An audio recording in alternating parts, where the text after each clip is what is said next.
Olá, boa tarde, tudo bom com você? Eu sou o professor Gustavo Ait, professor de Direito de Família e Direito das Sucessões, aqui no Aprova Concursos. E quero justamente convidar você a se matricular no Aprova Concursos para esse próximo preparatório para o exame de ordem número 17. Esse exame de ordem que ocorre sob a tutela, sob a batuta da FGV, a nossa banca examinadora, que tem algumas peculiaridades na sua forma de cobrar o conteúdo. Então, quero que você venha para o Aprova Concursos garantir aqui a sua melhor preparação, o melhor estudo para assegurar uma aprovação nesse concurso da OAB 17. Lembre-se, FGV, uma banca que tem uma série de peculiaridades na forma de cobrar as suas questões, costuma cobrar as suas questões sempre por meio de casos concretos, então pequenos problemas, às vezes extensos problemas que são apresentados, e desse problema a gente tem que sempre ter o cuidado de extrair o melhor conteúdo, ou seja, extrair quais são os caracteres que evidenciam, que dão o suporte para responder a questão com maior acerto. Para entender isso, para compreender essa forma de extrair esse conteúdo, essas dicas que a próprio enunciado da questão dá, nós precisamos de preparação. Essa preparação os professores do Aprova asseguram para você. Depois, nas alegações, nas assertivas, a banca da FGV costuma sempre cobrar a partir da literalidade do dispositivo legal, a partir da literalidade do dispositivo sumulado, o que significa dizer que você precisa conhecer a lei. Só que para conhecer a lei não basta ler o código, não é necessário apenas que se leia o código, você precisa compreender a sua aplicação, você precisa extrair a interpretação mais adequada desse dispositivo de lei. E para fazer isso, nada melhor do que uma boa preparação. Como é que eu devo me preparar então? Tenho que sempre me preparar lendo uma doutrina ou lendo um material didático adequado, material que os professores do Aprova sempre fornecem para você, e conjuntamente a isso tenho que ter o Código Civil nas mãos. Tenho que acompanhar, marcar, grifar e apontar no Código Civil todas as dicas que esses materiais oferecem, certo? Então, melhor preparação, fazer uma boa leitura, acompanhar uma boa aula, sempre com o Código Civil em mãos. Essa boa preparação, essa boa leitura, você faz nas nossas aulas, nas aulas dos professores do Aprova, que são os professores mais preparados para assegurar uma absorção de conhecimento que lhe proporcione esta aprovação. Por quê? Porque a gente conhece a banca, porque a gente sabe exatamente como é que a banca examinadora vai cobrar isso de você.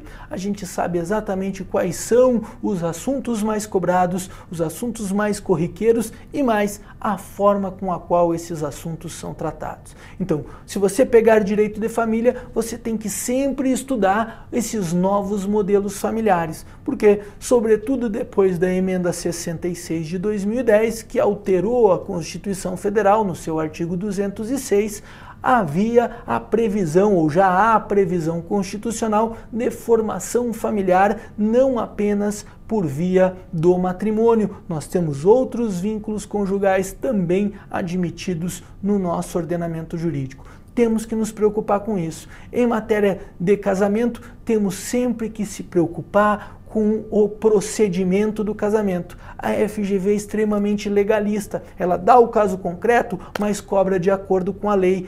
E tá na hora, tá quentíssimo para cair processo de habilitação do casamento, processo de celebração e registro desse casamento. Só que no Aprova Concursos você tem uma aula que assegura essa preparação. Depois, em matéria de casamentos, nunca posso deixar de tratar a capacidade para o casamento e mais os impedimentos matrimoniais, impedimentos de ordem pública, os impedimentos de ordem privada, as causas suspensivas do direito de casar e depois verificar todas as consequências que esse descumprimento traz. Portanto, temos que estudar também a invalidade do casamento. Não podemos deixar de tratar as hipóteses de nulidade e anulabilidade. Matéria quentíssima, está pipocando para cair no exame de ordem, justamente questão atinente à guarda compartilhada, alteração legislativa agora do fim de 2014, que está aí às vias de vir a ser cobrada. Por quê? Porque alterou os dispositivos do Código Civil referentes à matéria de guarda e agora impondo a guarda compartilhada sempre que esse corresponder ao melhor interesse do menor. Veja, isso é uma dica preciosa, mas temos que sempre estudar alimentos provenientes da dissolução da união estável, alimentos provenientes da extinção do casamento, alimentos são conteúdo sempre relevante, inclusive alimentos gravídicos também devidos quando a mulher se encontra em estado de gravidez. Veja, temos aqui vários conteúdos que costumeiramente vêm caindo na prova da OAB e aqueles que não vêm caindo estão por cair. Outros assuntos que já a OAB visou cobrar e que tem que continuar a ser estudado, justamente bem de família, tanto o bem de família legal quanto o bem de família convencional. Além disso, tutela e curatela, já caídos no exame 15 e que continua a ter pertinência de estudo, pode cair novamente porque tem muito assunto, sobretudo em matéria de tutela, para ser aplicado na nossa prova. Depois, em matéria de sucessão hereditária, temos que verificar momento da abertura da sucessão, a local de abertura da sucessão, que é um híbrido de tratamento entre o Código Civil e o Código de Processo Civil, todos os legitimados a suceder, tanto na sucessão legítima quanto na sucessão testamentária, portanto, estudo da capacidade sucessória. Depois, todas as discussões acerca de aceitação e renúncia da herança, mais sucessão do companheiro, sucessão do cônjuge sobrevivente, que são conteúdos bem complicados e que trazem aqui um aspecto relevante a ser tratado. Não vai poder deixar de estudar direito de representação, que caiu já na OAB, também na OAB 15, então também é conteúdo relevante para ser cobrado, e sucessão testamentária. Caiu revogação, caiu rompimento de testamento, então é matéria que costuma ser cobrada pela FGV. Então vejam, os professores da prova conhecem o conteúdo que a FGV costuma cobrar, os professores da prova sabem como ensinar isso para você. Mas outro detalhe importante é verificar a forma com a qual isso é apresentado para vocês. Nós aqui na prova trazemos sempre aulas inéditas, o que significa dizer que as aulas que vão lhe assegurar uma melhor preparação para esse concurso da OAB 17 são absolutamente novas, são absolutamente direcionadas para você e para você apenas, ou seja, foram outras as aulas da OAB 16, embora o conteúdo seja o mesmo, a realidade é outra. Por quê? Porque é um outro momento, com novas alterações legislativas, com nova percepção de tendência do que pode ser cobrado pela FGV. Então, preciso que você tenha uma boa preparação, porque o que me interessa é a sua aprovação. E para a sua aprovação, eu preciso que você venha estudar comigo, que você venha estudar aqui no Aprova Concursos. Então, o que você precisa para isso? Verifique aí no link que está abaixo, tem todas as dicas, tem todas as facilidades para você fazer a sua matrícula, as formas de matrícula, formas de pagamento, bem como também todos os demais serviços oferecidos pelo Aprova Concursos, pelo nosso grupo de estudos, que vai lhe possibilitar fazer outros concursos para outros diferentes cargos no Brasil afora. Qualquer contato ainda, a acessibilidade dos professores do Aprova é muito grande, todos disponibilizam para você o Facebook para um contato mais direto, para sanar todas as dúvidas, assim também como e-mails e acesso pelo blog do Aprova, que recebe lá dúvidas e sugestões, e também os e-mails diretos do grupo do Aprova Concursos, que vai receber e direcionar para cada professor, para que você não fique com nenhuma dúvida. Certo? Então vejamos agora um exemplo de conteúdo que a gente costuma tratar, que eu quero que você já venha, aprenda e comece agora a sua preparação. Veja, vou mostrar para vocês como é que a gente coloca isso no nosso material. Vou cortar então para o material e a gente acompanha o nosso estudo. Vamos estudar agora as hipóteses dos impedimentos matrimoniais e depois a invalidade do matrimônio, que justamente é decorrência da inobservância desses impedimentos, certo? Olha lá no material, nós temos o tratamento da invalidade do casamento, a invalidade do casamento que é tratada como gênero do qual a nulidade e a anulabilidade são espécies. E esta nulidade, a gente encontra as hipóteses de nulidade do casamento, nós encontramos quando a gente percorre o artigo 1548 do Código Civil. 1548 do Código Civil tem dois incisos. O primeiro deles diz o seguinte, que quando contraído o casamento por enfermo mental sem o necessário discernimento para os atos da vida civil, este casamento é nulo. Volta para cá, veja o seguinte, é nulo. Evidentemente que o casamento celebrado por enfermo mental sem discernimento para os atos da vida civil, esse casamento é nulo. Por quê? Porque esse sujeito é considerado absolutamente incapaz. Regra lá de Teoria Geral do Direito Civil 1. O que nós temos? Artigo 3º do Código Civil, nós temos que os atos praticados pelos absolutamente incapazes são nulos. São absolutamente incapazes quem? O enfermo mental sem o necessário discernimento para a prática dos atos da vida civil. Se qualquer ato jurídico praticado por absolutamente incapaz é nulo, também o é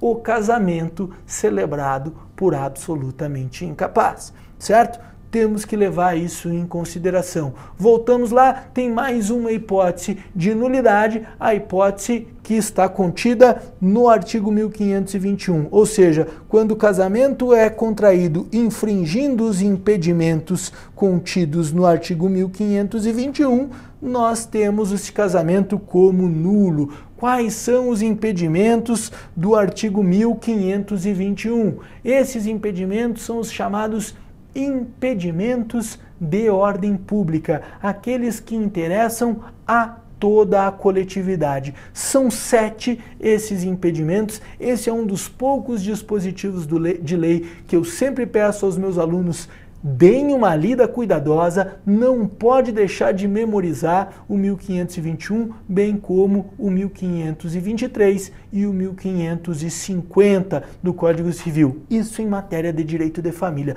Vamos ver lá o 1521, vamos ver juntos? Olha lá, diz lá, 1521, não podem casar. Veja, é taxativo, não pode casar. Se casou contrariando o impedimento, o que isso acarreta? Nulidade.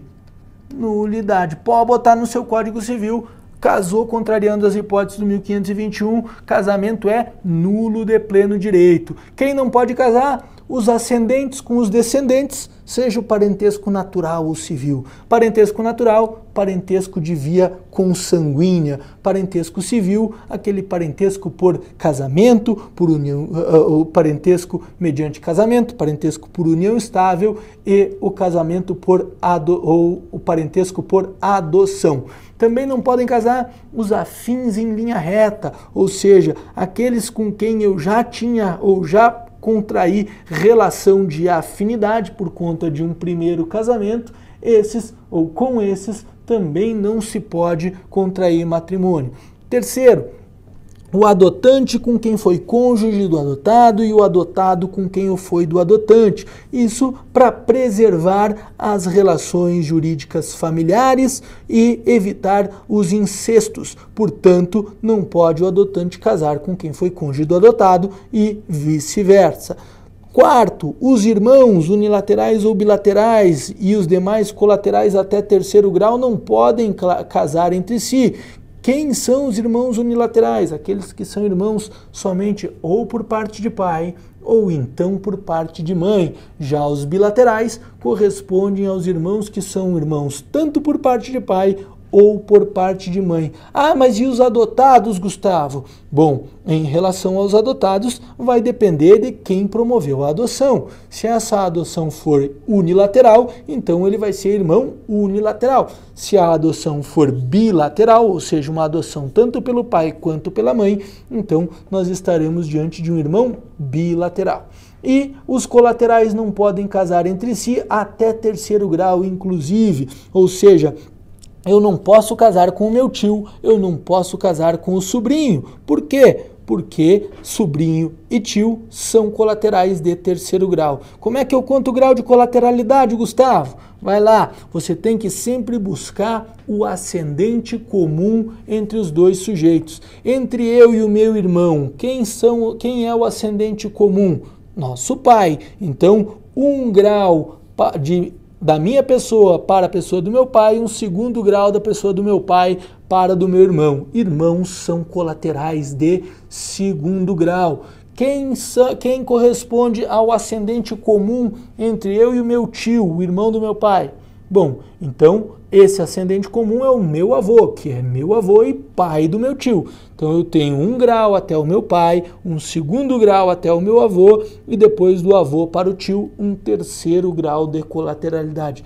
Gustavo, e primo pode casar entre si, Gustavo? Claro que pode. Não é das situações mais legais, mas uma prima sempre é uma prima, não é mesmo? Pode casar entre si os primos sim. Por quê? Porque primos são colaterais de 4º grau. Para saber isso, basta chegar aos ascendentes comuns entre os primos, contar quantas linhas tem entre eles e assim estaremos diante do 4º grau de colateralidade. Veja, ainda não podem casar também o adotado com o filho do adotante, não podem casar as pessoas casadas e também não pode casar o cônjuge sobrevivente com o condenado por homicídio ou tentativa de homicídio contra o seu consorte. Vejam que contrariou esses impedimentos, nulidade do casamento. Casamento é inválido por nulidade. Mas, outro detalhe importante, as hipóteses contidas no 1521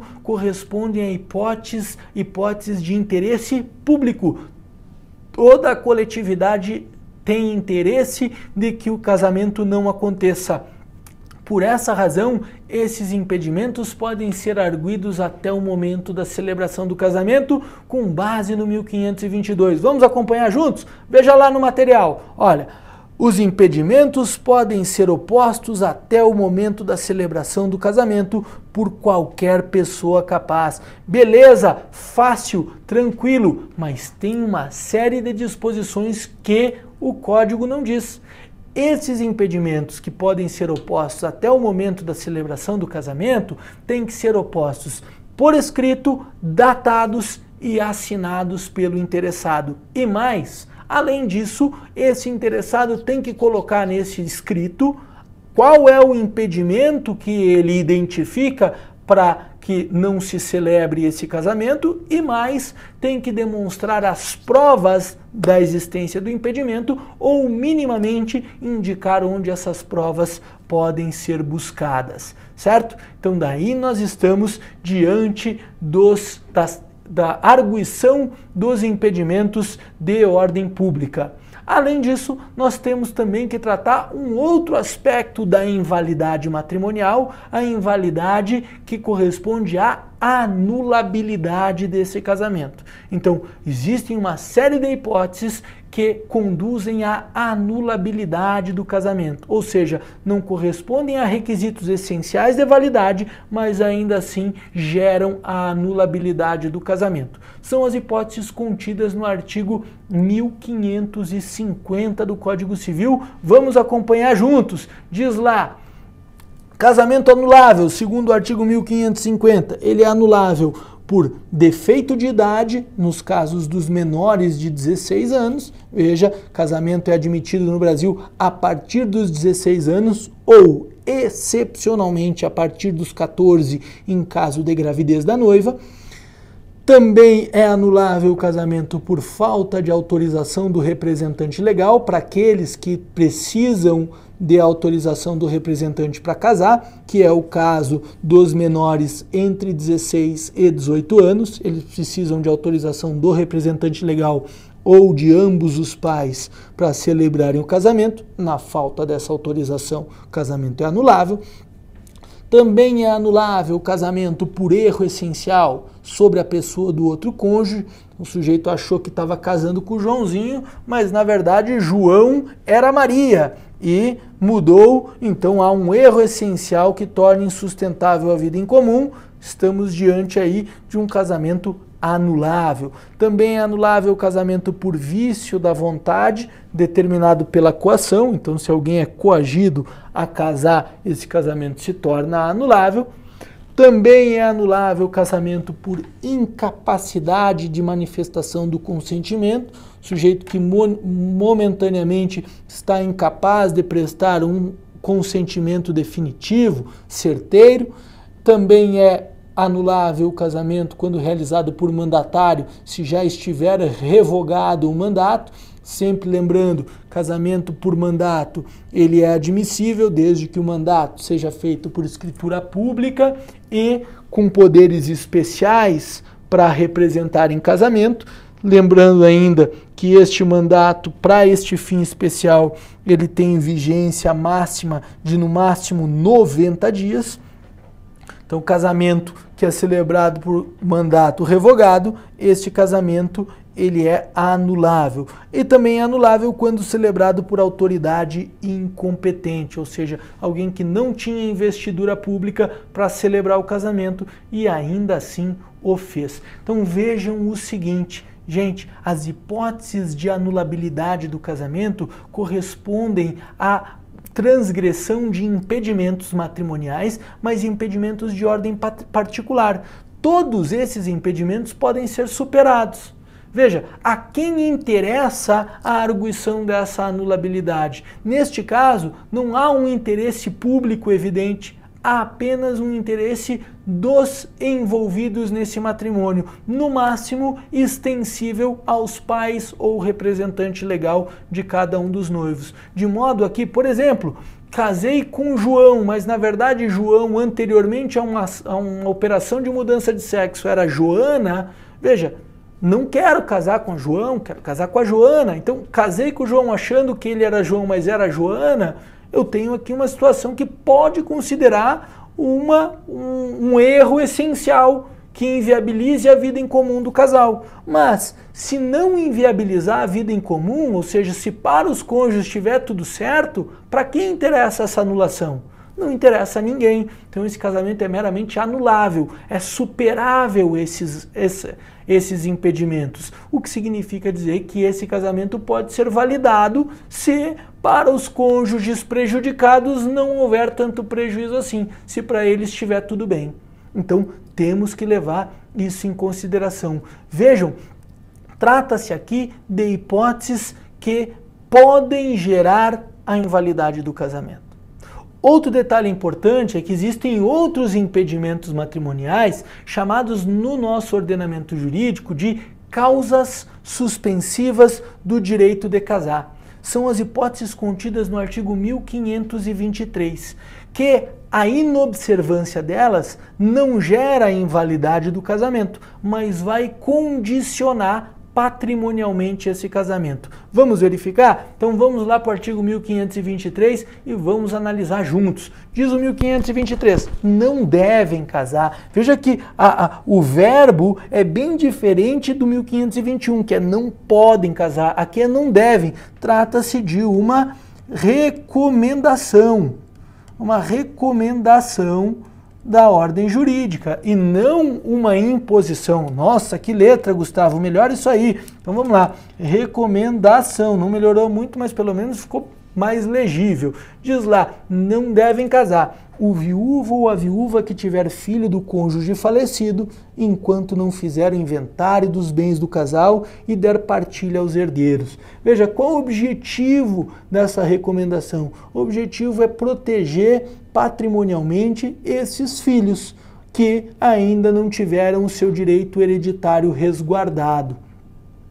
Mesma coisa acontece com o inciso 2º. Não deve casar a viúva ou a mulher cujo casamento se desfez por ser nulo ou anulado até 10 meses depois do começo da viuvez ou da dissolução da sociedade conjugal. Por quê? Porque se entende que 10 meses é o tempo máximo de duração de uma gravidez. O que significa dizer que se algum filho sobrevier nos 10 meses subsequentes ao início da viuvez ou início da dissolução da sociedade conjugal, esse filho presumidamente é um filho daquele matrimônio, é um filho daquela união estável. Então, para preservar direito hereditário ou para preservar direito patrimonial de uma eventual prole, se recomenda o não casamento nestes casos. A mesma coisa em relação ao inciso 3º, o divorciado não deve casar enquanto não houver sido homologada ou decidida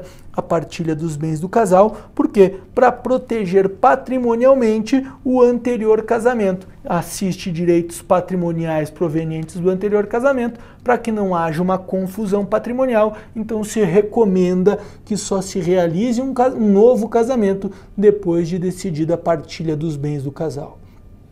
O 4º também, em relação ao tutor e curador, justamente para proteger o tutelado, para proteger o curatelado. Então, tutor ou curador, nem os seus descendentes, ascendentes, irmãos, cunhados ou sobrinhos, deve casar com a pessoa tutelada ou curatelada para evitar uma confusão patrimonial. E isso corresponde a uma recomendação até que sejam respectivamente saudadas as contas da tutela e da curatela.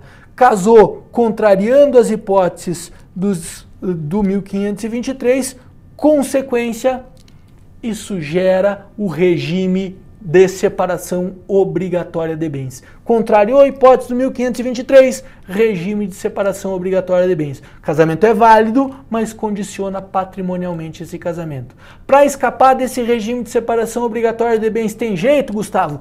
Tem exceção, parágrafo único do 1523. Ou seja, no parágrafo único do 1523 vem demonstrado que, se eu conseguir demonstrar, provar para o juiz que as pessoas a que o 1523 visa proteger não sofrerão prejuízo, então é possível a celebração desse novo casamento com liberdade de escolha de regime matrimonial. Veja, é importante nós tratarmos esses detalhes. Esses detalhes podem vir misturados numa mesma questão da FGV, certo?